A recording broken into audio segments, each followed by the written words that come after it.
welcome back for our next sewing tutorial.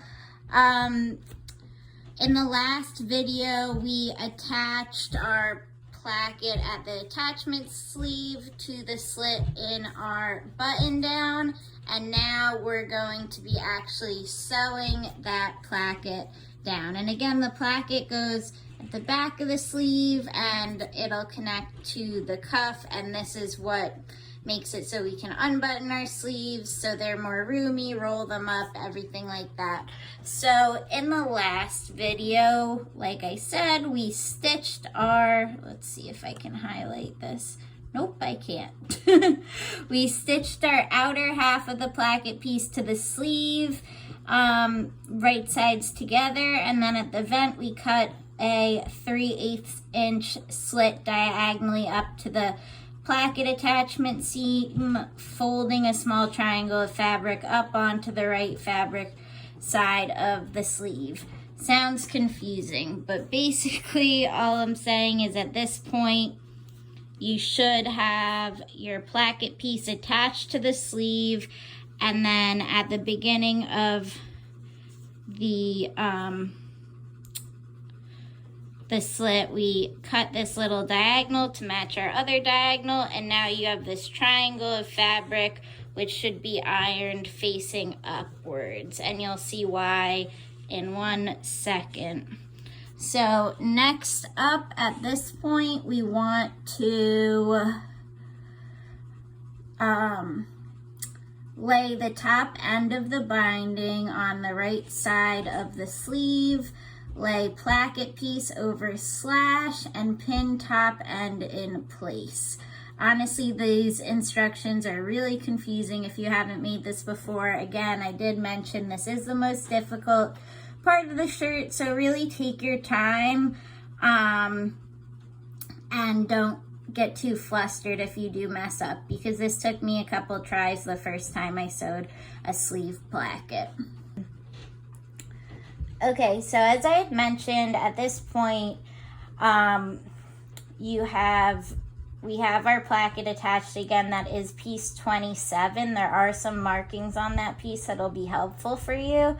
Ramona shredded my piece 27, so I don't have the pattern piece here to reference for you guys. But it is shown on the computer on the instructions I uploaded to Canvas. So like the instruction said, we have our binding piece on the front above our cut triangle. And now what we want to do is we want to fold over our placket piece so the right side is up. You want to make sure that it's nice and ironed, that the seam is fully open and not bubbling or anything. And then we want to bring the placket extension, and remember your placket should be properly folded on all of the seam allowance lines. We want to bring the placket extension to the wrong side of the sleeve. So now, from the wrong side of the sleeve, and honestly guys, I would recommend watching this once and then watching it again before you attempt this, because it is confusing. We're going to be wrapping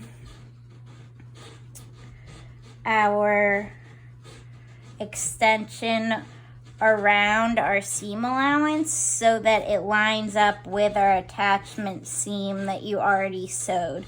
So we'll be pinning this so it goes right past there, so that from the right side of the shirt we can top stitch and stitch this down.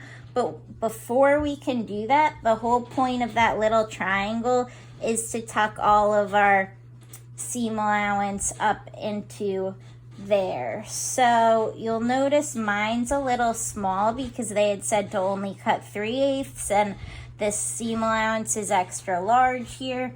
So if you're having the same issue, it is okay if you snip that triangle to be a little larger. This way everything fits.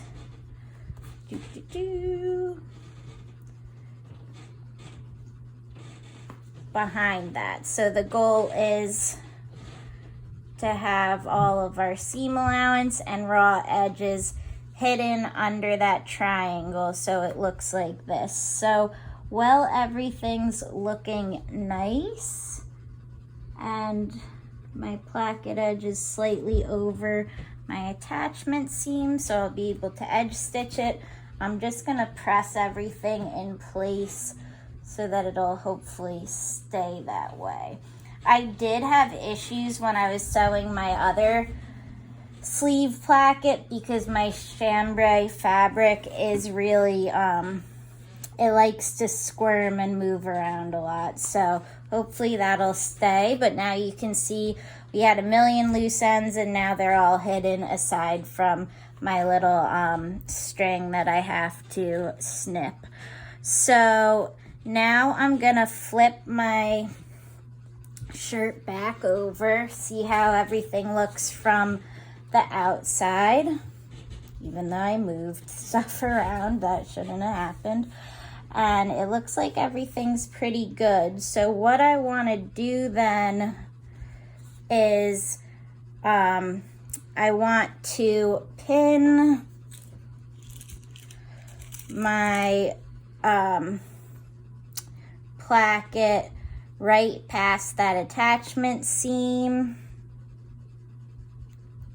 so that I can edge stitch it down into place. The instructions do call for you, and I'm just checking the back to make sure it's lined up and then pinning from the front. I don't like pinning from the underside because then when I'm sewing I can't see the pins from up here and I end up sewing over it and breaking my needle. No sighing. Okay, so it's lining up. The instructions do say you can baste this first. I don't always find that helpful. I'd rather just pin it, but if you'd like to baste the placket in place first, you can,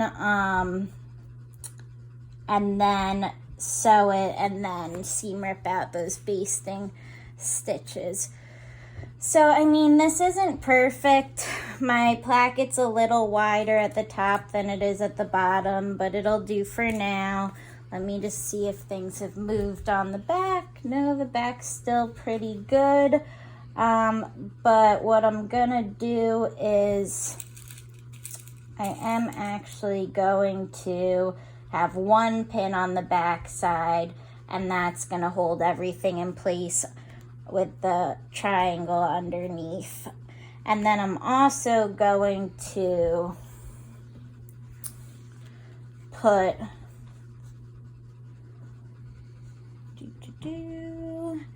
your binding should line up about halfway down the center of where your placket is.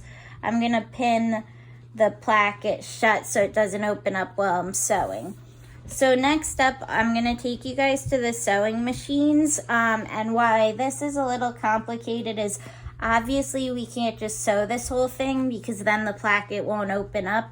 So we're going to have to sew the placket piece in place, take it out of the machine, pull the iron base, the side of the sleeve, slit with the binding out, and then sew the rest of the placket. So I will do that in just 1 minute. Also, I have this pinned separately, but I'm going to change it now so that it's pinned through the shirt again so everything's secure and stays in place.